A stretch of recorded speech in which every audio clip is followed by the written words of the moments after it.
Hey MBA hopefuls, we are on the air with MBA Waves, your weekly program talking all things business and education. Please give us a like and subscribe because it helps us to continue to create all the free MBA Waves content. Today on episode 135, we're talking about career transitions and the MBA. We'll discuss the following: how you can use an MBA for a career transition, the big challenges for career pivots, and top tips for a successful career transition. As always, I'm your host, Krithika, joined by my co hosts, Bara and Eric. Hey, Bara, and hey, Eric, how are you? Hey guys. Hey, All right. And we are joined by a very special guest today, Sonal. A big warm welcome to you. thank you so much for having me. Delighted to be here. We all want to get to a position of power, success, and influence as a powerhouse in our respective fields. And that's where an MBA comes in for many. So, also taking away today, uh, as a career strategist and coach, you are in the thick of things, right? First of all, what do these career transitions actually mean? Yeah, career transitions. I'm not going to sugarcoat it. Uh, it's a tumultuous time. It's exciting. It's also scary because it tends to mean one of four things. You're either going through some change in a function, a new industry, a new geography, or getting in the same function more meaty role or new skills in there that you've not had before. So basically, you're in that sort of dark room and looking for that light to get to the door. So that's the way I look at career transition, career change. And that's what a lot of career strategists do. And Bara, you were talking about it off stage. It's to get to that goal. How can we get there as painlessly as possible and as quickly as possible, essentially? So it's that period where you're figuring things out. And it is easier if you're going through one or two of those changes, but not all at the same time, because it means you're going to slow yourself down. It becomes this giant elephant. So, um, change in function. I want to do marketing. I have done M&A before, but I love marketing. Okay, I want to move to Europe. I currently live in San Francisco. Third, I've been in B2B um, polymers. Now I want to get into consumers. So we got to hold the phone. We got to kind of, I don't like the word be realistic because it means you're quashing your dreams. I don't like that. But at the same time, I'm 45. If I say tomorrow I want to go for the Olympics, I mean, I do need someone like Cher, like just shaking me and saying, you know, get out of it. What was that thing she said so Snap famously out on of the it. snap out of it. So that is helpful.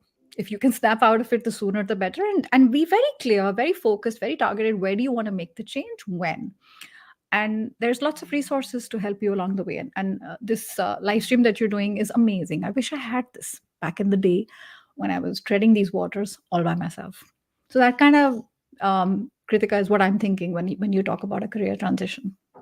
Anyone that can quote Moonstruck and share is cool in my book. So that's already good.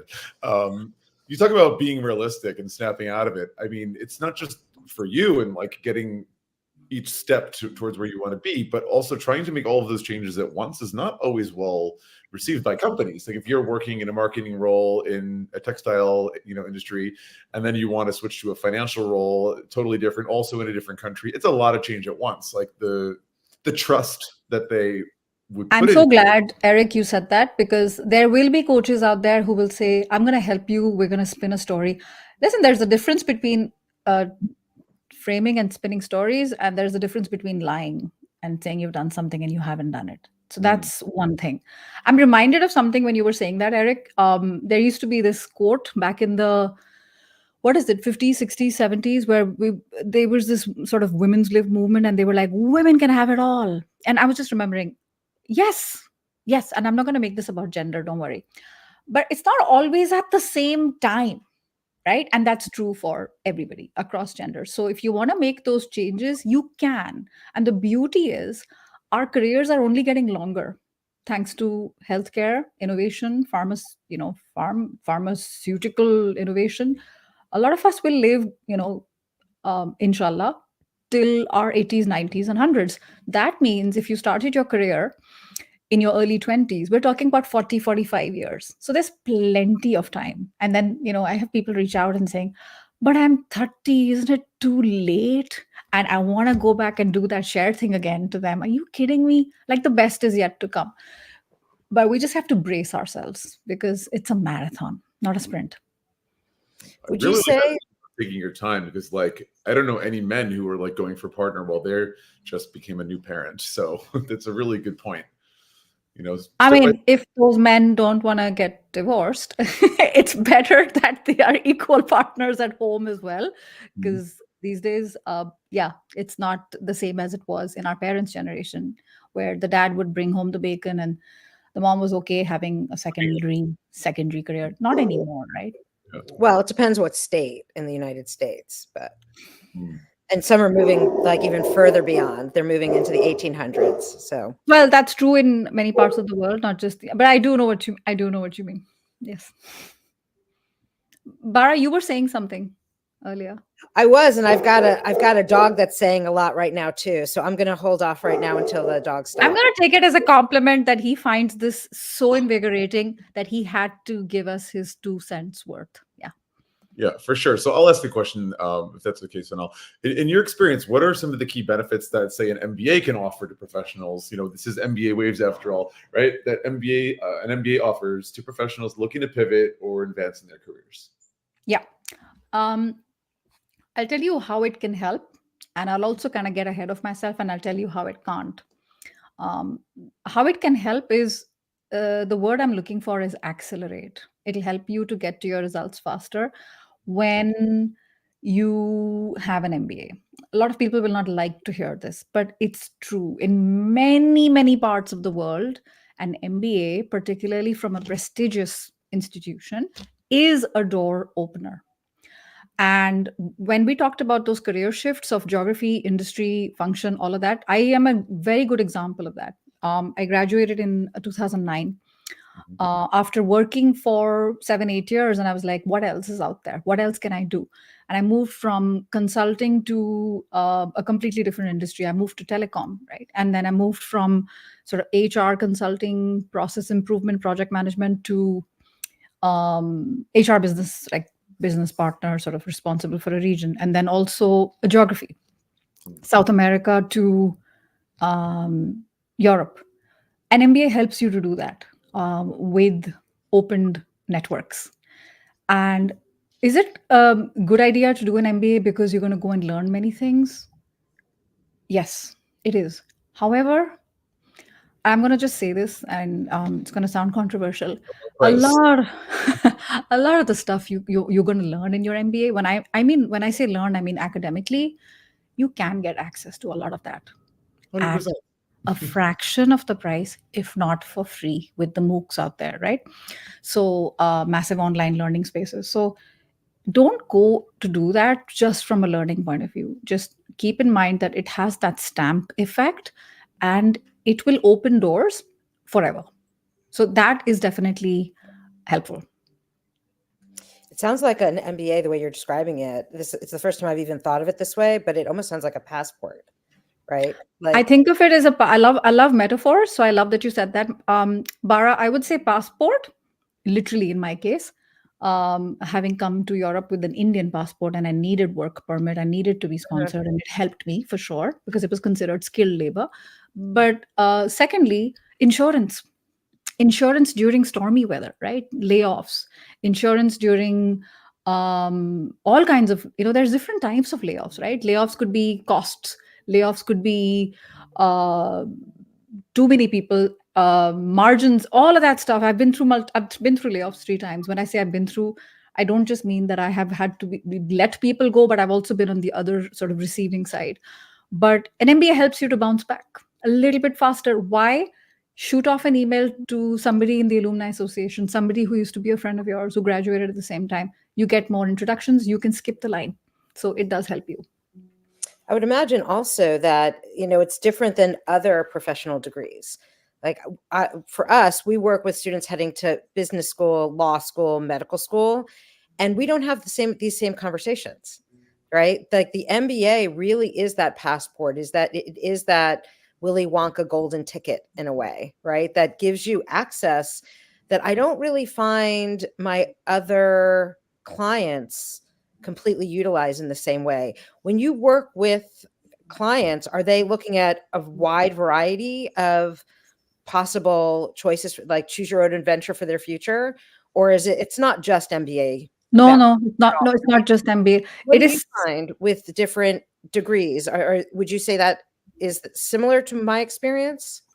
Yeah, I think that's very interesting. I think that the MBA takes you far, but not that long. Like let's say you graduated 15 years ago. Mm-hmm. I don't know if people care that much that you have an MBA. You know, I had a client who wrote, he graduated 15 years ago and he won a gold medal in some academic, and it was on his LinkedIn headline.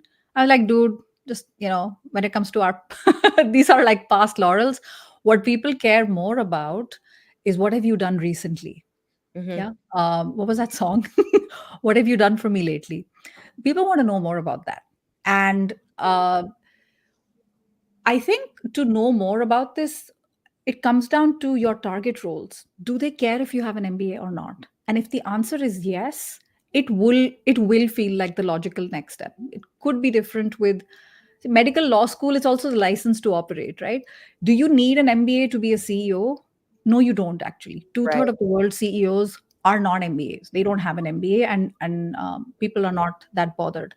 But I'm getting ahead of myself. But I think this begs the question: how do you know? How do you know if you want to do an MBA or not? And one way to know that is if you're the ideal employer, the guys you want to work for, you've been dreaming about them. Yeah, sometimes, you know, we have nerdy dreams about where we want to work. If they care what your degree is, especially if you're, you know, someone who graduated 10 less than 10 years ago, then it makes sense. But not everyone cares these days as much as they used to a couple of decades ago. But like you said, they are looking at what you did most recently, right? And so there's probably an interplay between what have you done and what are the choices you've made in your education, and Exactly. how you- Exactly. I have a client here in my current group cohort, and she wants to get into marketing, and she's been in human resources for the longest time. And for the moment, she doesn't like me because my advice is telling her to stick to the devil you know. Because, and why would a company want to pay a premium to someone like her? Because they're going to have to train her a lot, and they can get those skill sets at a fraction of the price with even an intern. And it's brutal to say that, but a lot of her experience is sort of coming from courses and things like that. I'm like, you can do that, but there's sort of step by step process there. So I don't think an MBA is right for everybody. And it doesn't, according to me, it's not the golden ticket or the silver bullet that solves all the problems, but it does help if you know where you're going. right? And the MOOCs that you were talking about doesn't give you that same leverage or that same cachet to move around as easily because you're not networking, right? You're not meeting the professors or getting introduced to the industries that you might want to. That's the biggest advantage of an MBA. It's the people you meet. You're paying for access. You're paying for lifetime access to faculty, alumni association, clubs. So it's not, people think, oh, it's my immediate class where I graduated. I didn't have a lot of friends when I was in my MBA. I didn't have time. I went there I was an idiot who went there with a newborn. So I was like trying to keep him alive, get through the courses, try not to fail. Sleep was down there, and parties every weekend, a new chateau somewhere in the south of Paris. Who's got the time? So mine's an exceptional sort of approach to it, but it doesn't matter whether you made lifelong friends or not. When you say you have an MBA from so and so, other alumni, it's like this mirror. They like gravitate towards each other, and people are like, oh yeah, I get it, I get you, I got you, I can help you. You're part of the tribe, you know? The other thing is that people who are part of an alumni association of whatever school that may be, they want their tribe to be successful. So if one of them is faltering, struggling, got laid off, some political situation, whatever that may be, they want to lend that hand because helping you helps them. So it is this circular process. But congratulations on completing your MBA while having a new baby, by the way. We just Thank mentioned that. Not many men go for No, making there were lots of men who had babies, but there were men who were students. There were hardly any women who were like literally like wheeling out of the hospital, and you're like, "I'm here. Let's do group work." But you But said a lot of good things there. Like I fully agree that it's not for everyone. Isn't necessarily the silver bullet. I think it also very much is about well, so in terms of the silver bullet, it's not going to be the magic card that helps everyone get there, right? And knowing what you want, who you are, it is such a key part of it. I was listening to this interview with Oprah Winfrey, and she was being asked, you've met everyone, you've met every successful person on the planet, and what do you think it is that makes people successful? And her response was very quickly, knowing what you want. So many people think they do, or they have messages they've heard all their lives from well-meaning parents, friends, teachers, priests, whatever that may be, or something that they wanted for themselves years ago. And as we've talked about in earlier episodes in MBA Waves, we have the right to change. We did that episode we had with Pro Values with Andrea and Amit, right? At different stages in your life, you want and need different things. And sometimes we're kind of stuck on something from the past and not really clear on what we want. And in terms of MBA admission, it is so important that you are clear about what your goals are in the short and long term. Because if you don't know what you want, the school sees you like red flag, red flag. Like, how can we help this person if they don't even know what they want? Are we even sure we have the resources to deliver? Can we accompany them on this journey if they're not fully embracing it? Like 100%. First of all, love Oprah, love Super Soul Sunday. It's how I like to start my day. And you're very right. I had someone, this was so interesting, and I don't want this to come across as, self-promotion, because it's not about me. I had someone reach out to me in 2022, and he was so hell-bent on doing this particular program at MIT. So it's not MBA per se, but it was a very expensive 1-year-long program. He ended up working with me instead. And at that time, we were still working it out. Do you want to do it? Do you not want to do it? He turned within 3 months, said, "I'm so glad I didn't, because this discovery of self this journey that I've been through with you." So whether you work with, it does make sense if you can work with a coach. And literally it was 1/100th of the investment. And we found amazing opportunities within his own company, right, at a higher level. And so it's knowing what you want is the hardest thing, because you may have inherited your parents' dreams. I couldn't do it. I didn't have the money. I didn't have scholarship. You need to do it. You need to fulfill my dreams, and I'm going to live vicariously through you. It could be friends. It could be peer pressure. If you're not sure, the safest thing you can do is work with a coach to understand yourself better and what your needs are, your MVA, mission, vision, values, all of MVV, but also like, what are your strengths? Where is that sweet spot where your values come together with what you're good at? What are they looking for? And how are you different from the others, right? That a lot of good coaches can help you with that. The other thing, if you don't know what you want, is get into consulting. That's what they're doing there. They're figuring things out while working with clients and looking professional, wearing a suit and tie. Because every single consultant I've had on my podcast, they all said the same thing. I didn't know what I wanted to do, so I got into consulting. And many times, if the MBA is the logical next step, guess what? Those firms will sponsor you 100%. That's what they do. INSEAD is full of Bain and McKinsey and BCG, 100% sponsored. It's a great path. It's a great path, and you may get a partner role without an MBA. You may not. There's a good chance if you bring in clients and you're contributing to the bottom line and you really, really deliver value, like 10x of your salary, they won't care that much if you don't have an MBA. In fact, they'll be happier. They don't have to spend another 200, 300 grand to make that happen. Absolutely. I mean, in your early 20s, you're young, you got the energy, you're working a lot of hours, but you're also really working your brain, being exposed to all different kinds of industries and roles and work culture, and you just are becoming a really excellent candidate if you do want to be an MBA, if you want to go for your MBA. And if you don't, like you said, you may have nice advancement within the company even without, if you're contributing to the bottom line. Absolutely.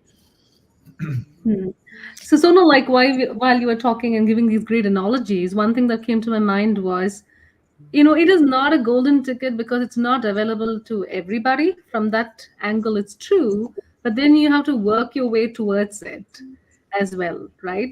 But would you say that the MBA is still like the golden goose for making these career transitions so easily, even today? Hmm. I actually don't know if there is any golden goose out there. I think it's a combination of things, right? Um, According to me, an MBA is one tool to help you get ahead. And it's that in that puzzle, it's that one key jigsaw piece you get in, but it's not the only one in its entirety. And anyone who says it is either coming from a huge amount of privilege or arrogance or both. If you can afford to get an MBA, we're talking a couple of $100,000, excluding living costs, excluding opportunity costs. That is not any amount of money to joke around on. But if you know by getting in, you will be able to see an immediate ROI, financial ROI within the first 12 months. It'll pay for itself, yes. But it is not the only route. Like I was saying, if you see some of the CEOs in the world, I think the latest data says 60 to 70% have never bothered to study to get an MBA. I have a client, it's very interesting, maritime in the maritime industry. And he thinks that by not having an MBA, it's preventing him to move to the top echelons of management. And he's already up there as MD, but to reach the very top. And I said, do other people at the C-suite, do they have an MBA? He said, no. And I'm like, well, let's reconsider then. If that's the reason that's blocking, or could there be other things? We talked about skills. The easiest thing to learn is those hard skills, right? Technical skills. The hardest thing to learn is the word I can't stand, which is soft, because there's nothing soft about soft skills. MBAs can teach you some of that, but the real way you learn those skills, persuading, influencing, teamwork, people management, problem solving, analytical, dealing with ambiguity, those are huge. And those should be called power skills rather than soft skills. Those come from on the job learning. I like going powers. through conflict, dealing with crap managers, dealing with a ton load of, I was going to say something else, I have to be careful, of Yeah. workload, quick, short deadline. People are squeezing more results from less people. People who can do that and not just survive, but thrive, nobody will question if they have an MBA or not. So those are the things that ultimately help you. Can you learn them in business schools? To some extent, yes. Group work, problem solving, yes. Case studies, yes. But nothing compares to real life learning versus classroom learning. So now you're making me think of a lot of things, as you have already so far in this conversation a few times. You deal with probably a lot of people in your practice who are coming out as an MBA. So I got a really tough question for you. Do you think? Let me take a sip of water first. Sip of water. Do you think business schools, MBA programs specifically, are doing enough these days to help cultivate soft skills or power skills in people that you're seeing? Short answer, not really. Not really. Is there something that you've done in just a year or 2 years, depending on where they go? I mean, you went to INSEAD 10 months, right? Can you possibly expect a school to cultivate your soft skills in 10 months? Like, what can people do?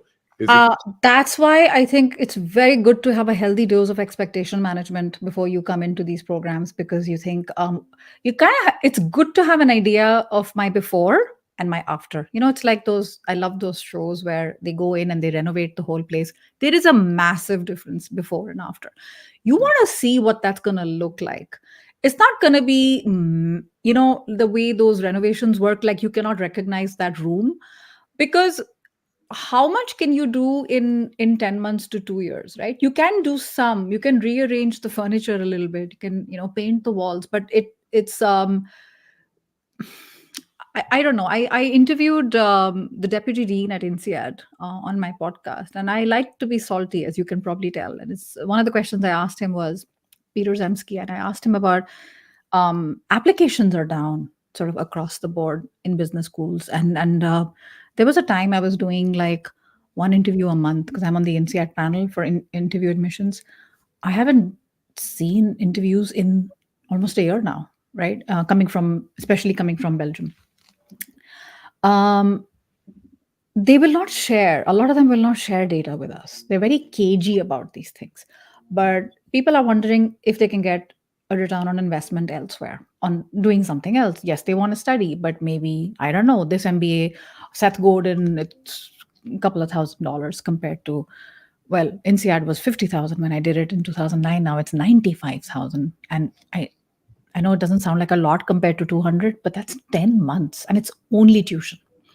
So the bulk of my clients are people who have an MBA. So, and another category we haven't talked about is the executive MBAs. So they don't have the problem of opportunity cost because they're working at the same time. They're just, working really hard because they're doing this on nights and weekends. But they go back, they finish the program, they graduate, they get the fancy cap and the tassels, and they take pictures and they blast them all over LinkedIn. And I go back to work. Nothing has changed. And there is so much frustration and disappointment because they feel like they were on this spaceship with other amazing humans. And they go back and they're like, you guys are still here? I feel like I'm kilometers ahead of you. And then they're like, actually, you know what? I don't fit in anymore. I just want something else. And they do offer coaching. A lot of them offer good coaching. I don't know if that's enough, because if it were, these MBAs and exec MBAs wouldn't seek out people like myself, right? I'm wondering if you can really get into the weeds a little bit and give an actual example. I mean, obviously you don't need to give names and you can hide the identities of the people that you're discussing. But if you could really talk about a difficult situation, either that you experienced or a client, and how the MBA education actually, it was tangible, how that helped the person through that particular situation. Okay. The biggest example that I can think of across the board is confirmation bias. And it's extremely unfair. But I have an INSEAD MBA, you have an INSEAD MBA, I'm the hiring manager. I immediately like you. I haven't even met you. So it does help. PLU, people like us. Is it fair for the others who are not from that? But, okay, life isn't fair. So I don't want to get into that. The other is when it comes to, because there's a very controversial thing on LinkedIn called hidden jobs, right? Hidden job market. And there's a lot of data which is not substantiated. 75% to 80% of jobs posted online are never posted online. They get closed before they even get published. So nobody can confirm this. There's been articles everywhere, but where is the source study? Nobody has found it. I will say this because I speak with a lot of recruiters, executive recruiters, headhunters. If they are in my network, I make those introductions with my clients. But I will say that when you have those people in your network and you're in a startup or you're in a scale up and you're looking at organization mapping, I know a woman, she would make a great CTO. Where did that come from? It's because of those people in your network. So I think the network is the biggest thing that I've seen repeatedly with my clients. And they tend to bounce back a little bit faster because not just of any MBA, but a quality MBA. Because the alumni are also people that care, and they are like, they treat it as urgent. Oh, you're currently between jobs. Let me see what I can do. And I'm not saying this is true for everyone. There will be exceptions. But this definitely helps. And then there is the second thing is, even if you applied, you are from the street, I don't know you, but You have an MBA from the same business school as I do, I will have a shortlist. I want to see you first. It does help, for sure. Did that kind of answer your question, Bara? Complete. Yeah, that does answer. And it also just, I find it interesting that most of your client load are people with MBAs. I think there is also confirmation bias because I have an MBA. It could be that also. I had one guy specifically leave a testimonial on LinkedIn. He said she gets it. And I was like, huh? I'm not sure because he was like a chief strategy officer, and I was like trying to like not fail my exams when I was doing my MBA. But it was more like if you've been through the same journey I have, right? It comes down to we're completely off topic right now, but it comes down to knowing who your avatar is, who are the people you're talking to, and they also, guess what, they also turn out they can pay for coaching. That matters because otherwise I'm going to be running a philanthropy, like a charity organization, which doesn't make any money at the end of the day. Yeah, I mean, it's not a hobby, it's a full-fledged business. So they are the ones who will be looking at 150 200K plus jobs Mhm. and will not have that sticker shock when you're like, how much do you charge? you know so, and it's not, I don't have only MBAs, but a big bulk of them. So, like, to you spoke about the network. As an INSEAD alum, how have you leveraged the network? And what do you think are the right ways for some of these people coming out of school and even looking at B school to be checking it out? Hmm.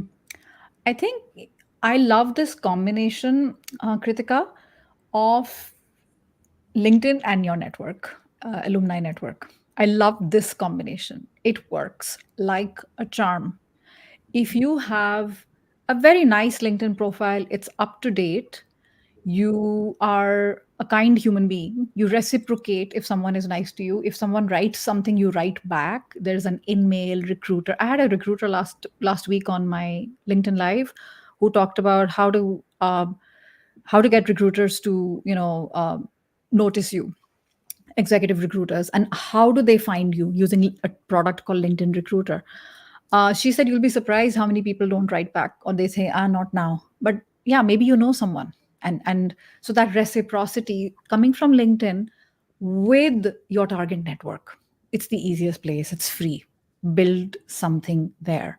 It's very hard to keep track of who's in touch. And a lot of smart people who are your peers in alumni associations, alumni of former business school. Hey, I'm thinking about going to MIT. And a friend of mine told me about you. I wondered if I can speak to you for 15 minutes because I'm currently struggling with my essay. Most of the time, if you make a very clear ask and not general, like generic, hey, how are you? I just wanted to chat. Do you have time for a coffee? It's just like you're like, what do you want? People don't have time, and they don't have time to like write back. What do you want? Make it clear what you want. How much time do you need? Do you have time this week or next? I have this Thursday available, and very clear. So um, find their address, email address on LinkedIn, find a connection request. It's just easy, right? So if you can combine those two things, you are unstoppable. Like, people can't ignore you if you shoot out 10 super targeted messages. And I'm not talking about spamming, uncustomized, like just the copy paste. No, I'm talking about you've done research and it looks like you know what you're talking about. By the way, that's what I do when I pitch guests for my podcast. People know, like, if this was copy paste and this was targeted, it's just the same thing. Sales, pitching, writing to someone, asking for help. I think it's become a lost art because we want that instant gratification, like quick send a request, and we think people owe us something. No, they don't. Like, there is a little bit of an entitlement. But when you combine, just be a good human being, don't be a jerk, have a super sexy, super attractive LinkedIn profile, and then stay in touch with people, not only when you need something, but just stay in touch. It's um it's insurance, and it's like digging your well before you are thirsty, because it is hard to dig in you can dig when you're thirsty. It's just more tiring and you can faint. But in this particular way, The best time to look for a job is when you don't need one, right? And that's what happens when you combine all these beautiful things together.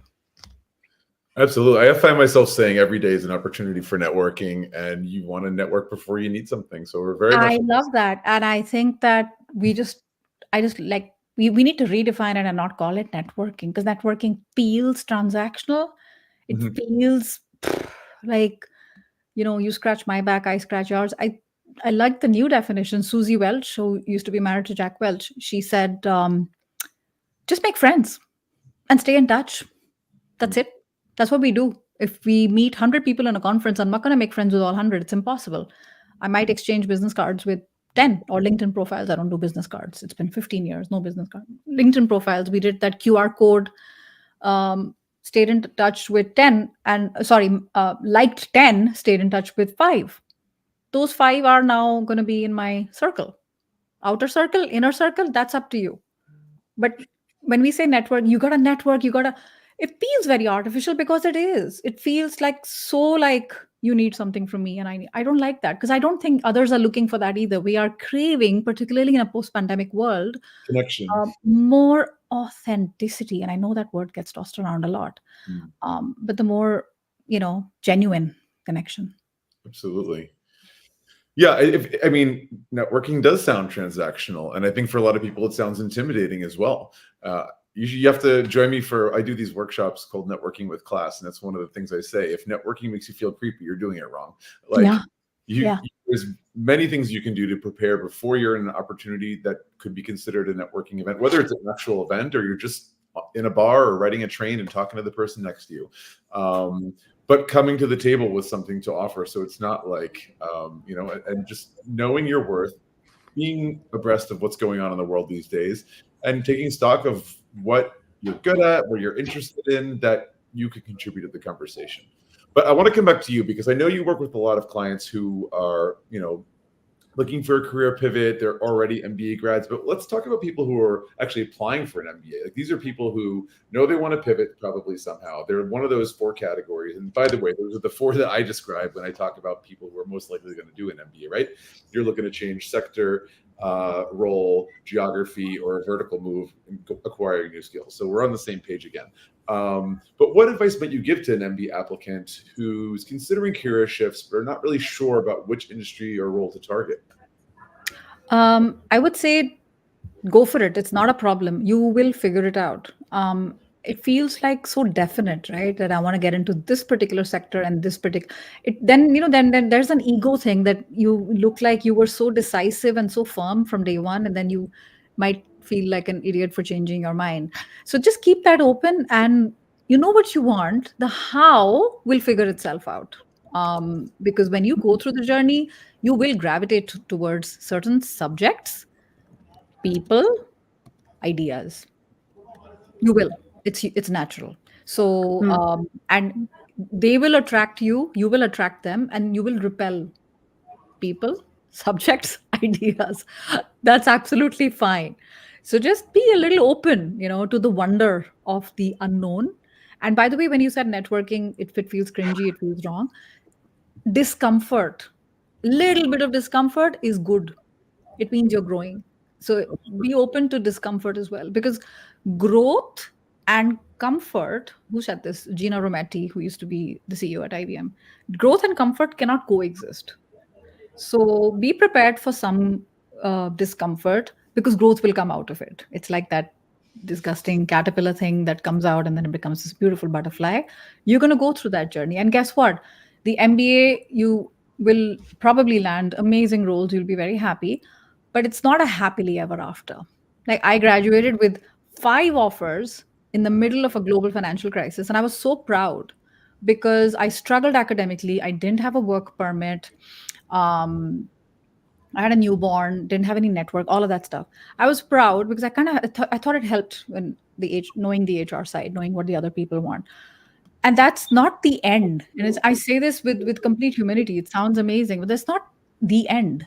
2 years later, I got laid off, got into another role, did really well, got laid off again. Big deal. So life will happen, and there will be roller coasters. The MBA is just the beginning of a new chapter in your life. It's not the end of the book. Like Yeah, Steve I love Jobs. how you say it. Yeah, I love how you say it, but the thing about careers is that you have to become multiple butterflies. You're not like the single butterfly. You're going to go through that cycle multiple times in this long career. That's what the long term, that it's a long game. 45, 50 years is, and there is an arrogance of youth. We think we're going to be young forever. We think these problems have never been, nobody has felt it. We feel like we're such special snowflakes that nobody gets it. You're not that special. Your career is going to be long.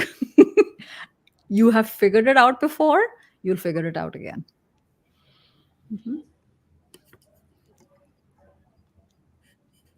I guess I've got a question for you.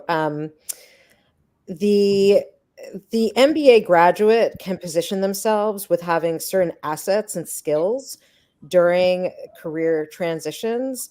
How do they actually apply that for new industries? Like, how does someone make that pivot take place, especially with their MBA skill sets? Hmm. Does that make sense? I'm wondering here, MBA skill sets.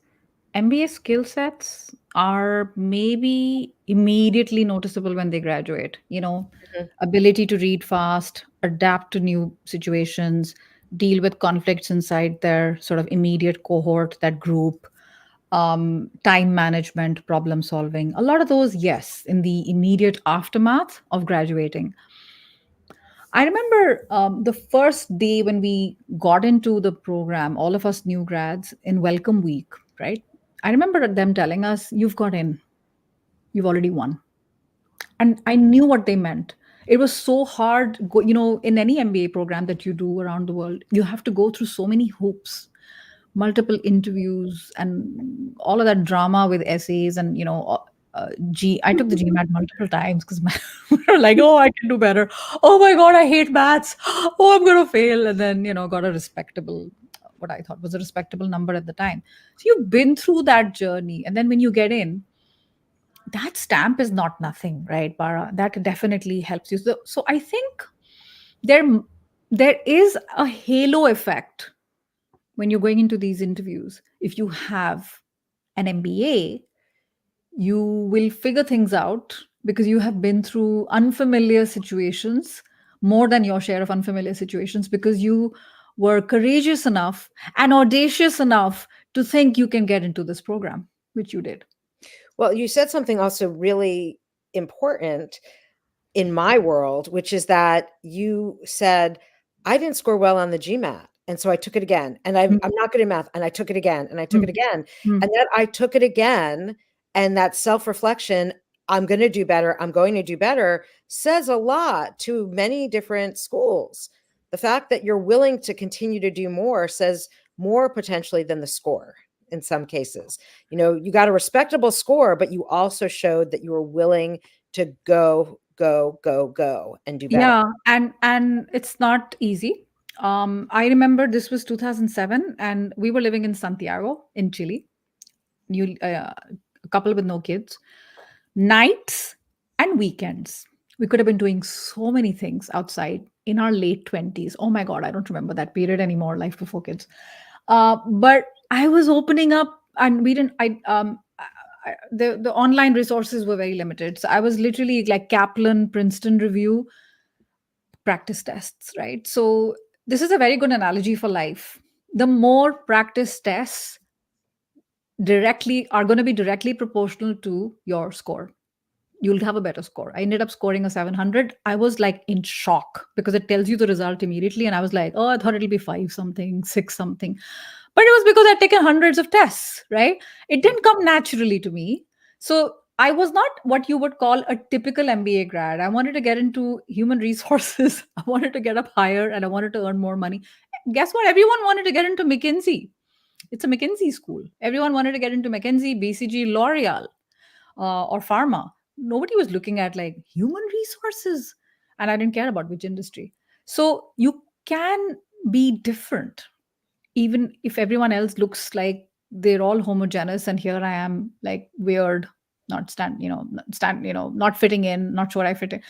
It now, I think even more, business schools are realizing they need more diversity of thought, not just diversity of nationality. Because what's the point of having 66 nationalities like an INSEAD does if everyone has done the classic consulting route or this route?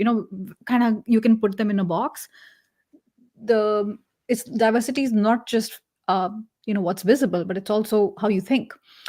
So not everything comes naturally to everyone. Maths didn't come naturally to me. I had to work a little bit harder. And even during the program, there were certain courses that I struggled in. It's okay. It's okay. It's in their interest to make sure you don't fail, and they will give you all the resources you need. And I'm a good example of that. I'd also wager that it wasn't just taking the test over and over again, but it was learning from your mistakes.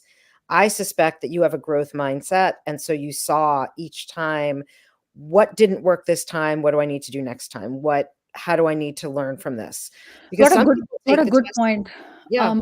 I didn't think the word growth mindset, the phrase didn't exist back then, but I just remember what helped was obviously number one, repetition, because it makes you confident. You're like, oh, I can do this. But the second was also, like something so simple when it comes to breathing and being present. Yep. Wow. Shocker. Like, you're here. Just do this. Yeah. Don't think about what if it doesn't. What if you're not in the future? Just be there and take a breath. I was 6 months pregnant. So I was like, I gotta go to the bathroom. I was the only one there with like this giant like elephant of a tummy. So it was like, you do it your way. You do you, not everyone has to be exactly the same when it comes to intake in their MBA admissions. In terms of diversity, you're absolutely right. What is your difference is your strength. And I think it's a very interesting point to consider that beyond nationality, like those who are coming out of the MBBs before their MBA, there is a certain amount of programming and, like, dare I say, brainwashing working in these consulting roles that, difference of thought does matter. What the differences you can. And Krithika, I think you'll attest to this. There are countries like India, I think maybe even France, engineering, MBA. It's just no-brainer. Just do it. You already have those analytical and technical skills. You do an MBA. And in fact, we would say IIT, IIM is like, perfect in the marriage market. But IIT top engineering school and IIM top business school. And then everybody wants to, get their daughter or get their son to marry. That's a standard. I think it's hurtful. It's hurtful to the reputation of business schools, but I think it's starting to change now. They're starting to attract way more veterans and people in performing arts, a little bit more than back in the day when I graduated. Oh, definitely.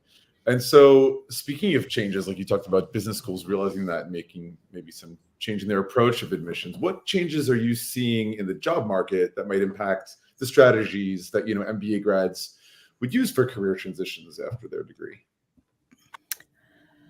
Yeah. I think this might be better answered by someone who's actually like doing recruiting in the job market. But what I am noticing with the clients that I'm working with, that it's hard, it's tough. And if you have an MBA, you are what we would call in the coaching space, high ticket item, high ticket person. You're not cheap. And companies are looking now more than ever to get the more bang for their buck, right? So I think all of those things that you think are not relevant, but they could be hidden superpowers, I think you bring that to the table because it helps you to stand out. So you're not just like everyone else when it comes to, for example, I don't know, M&A law, or I want to work as a senior product manager in L'Oreal. You have relevant experience? Yes, I have relevant experience. But so do 10 others, right? And I think what companies are looking for is that, is she going to stay? Is there that interest to stay? Is she going to learn from us? And how much can we mold her, but how much of a rebel is she? We want that sweet spot because they want opinions much more. They don't just want like people they can, control. And I could be wrong, but this is what I'm seeing. Does she know enough about AI to be dangerous? She doesn't have to be technical, but just enough, right? So that they can sell you to their boss, whoever that is, the VP of hiring, the VP of M&A. It comes down to how repeatable is it when you answered, tell me about yourself. Was your answer short and sweet and to the point, not a life story? Can they repeat that? Are you memorable? All of those things definitely help you to stand out. And even with that, I have some amazing clients who are doing fabulous work, and even they're struggling because there's some things that are outside our control. We can't control those, but we can control the controllables. You know, how do you show up? What do you talk about? It's a sale. It's a sale. And just like those practice tests that I was talking about, you got to go through quite a few of those. Even if you have 20 years of work ex behind you, 30 years of work ex behind you, still sometimes you got to kiss a few frogs. Lots of rejection. All right.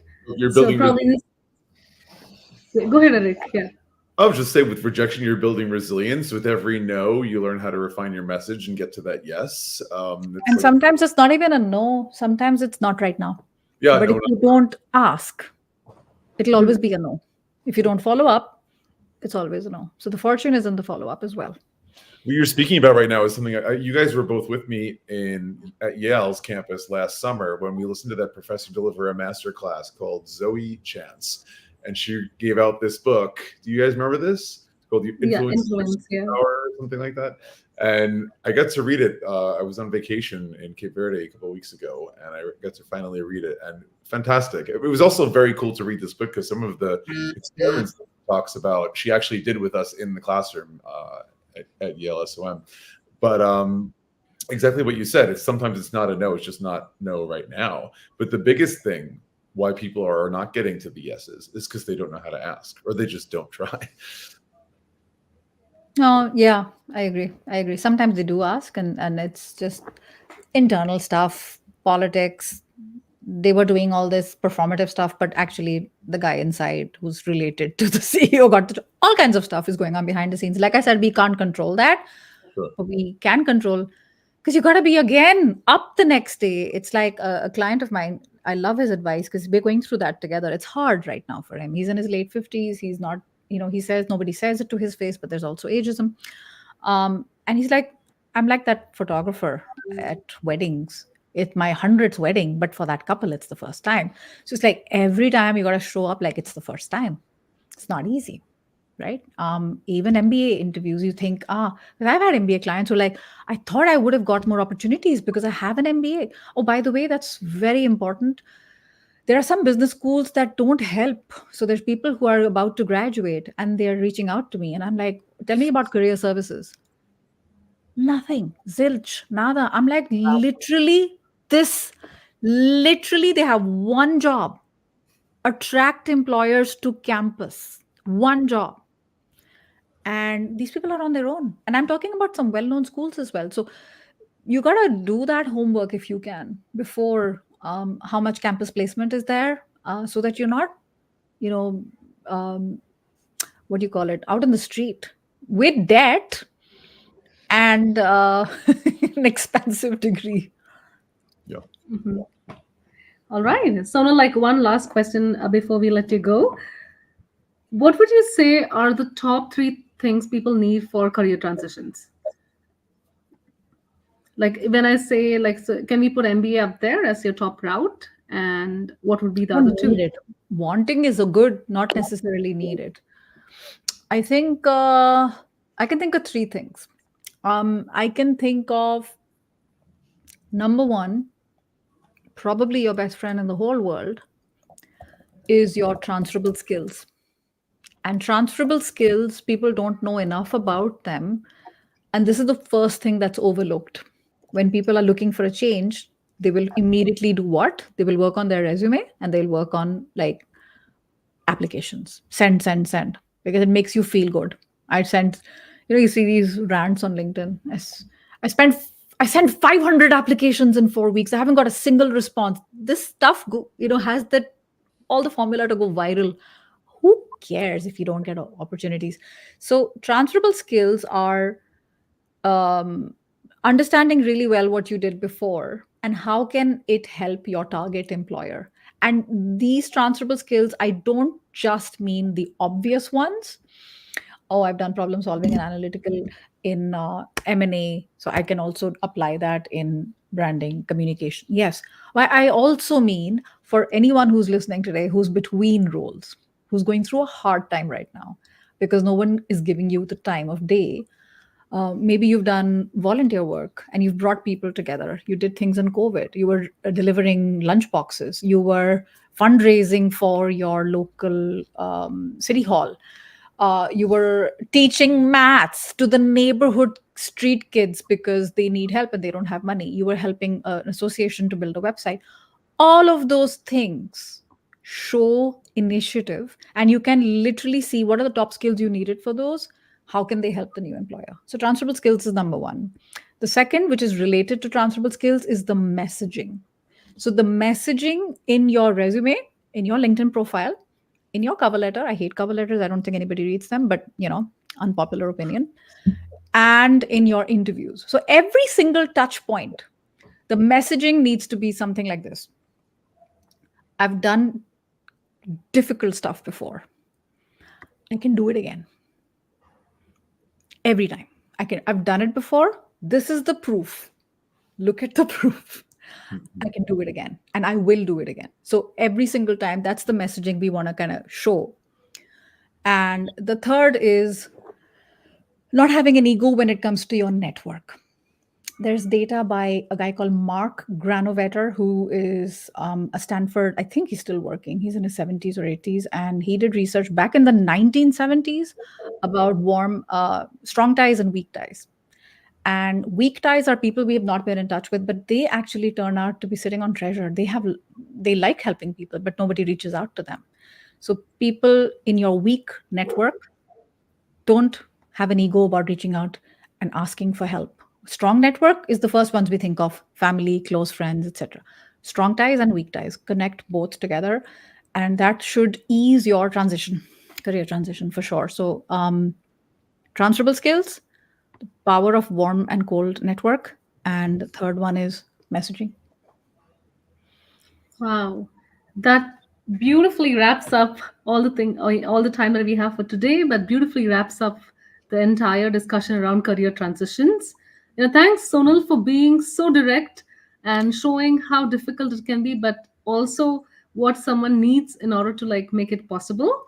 Um, to all the guests in the audience, it's such a pleasure to see you. And if you like today's episode, give us a little thumbs up. Be sure to subscribe to MBA Waves to stay on top of all latest trends and news in the world of MBA's business and education.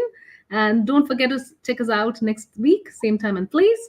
And for full access to upcoming and past episodes, head to mbawaves.com. Bye, everybody. Thank you. Bye. Thank you.